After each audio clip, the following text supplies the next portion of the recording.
Adesso noi andiamo a parlare del Treviso Calcio. Ieri vi abbiamo presentato il nuovo presidente Nisio Lenzini.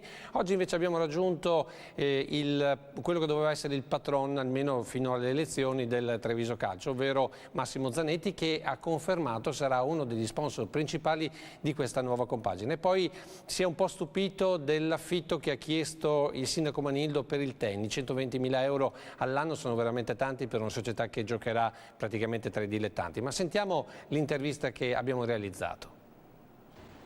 Il primo calcio d'inizio in campionato dilettanti deve ancora essere battuto, lo sarà il prossimo 8 settembre, ma già sopra il tennis aleggia la preoccupazione dei costi dell'affitto comunale, più di 120.000 euro.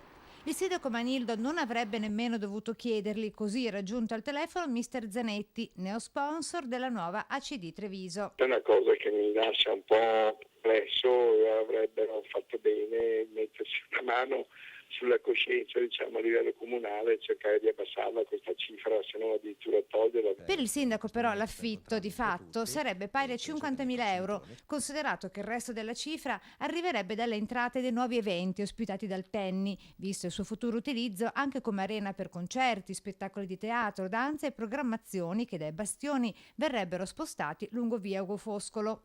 Ma per Zanetti, che plaude al nuovo utilizzo del tennis, resta lo scetticismo sulla cifra del canone di locazione, sottoscritto per 90.000 euro più IVA. Quindi dare una mano al comune, far vedere una maggior disponibilità sarebbe stato un bene.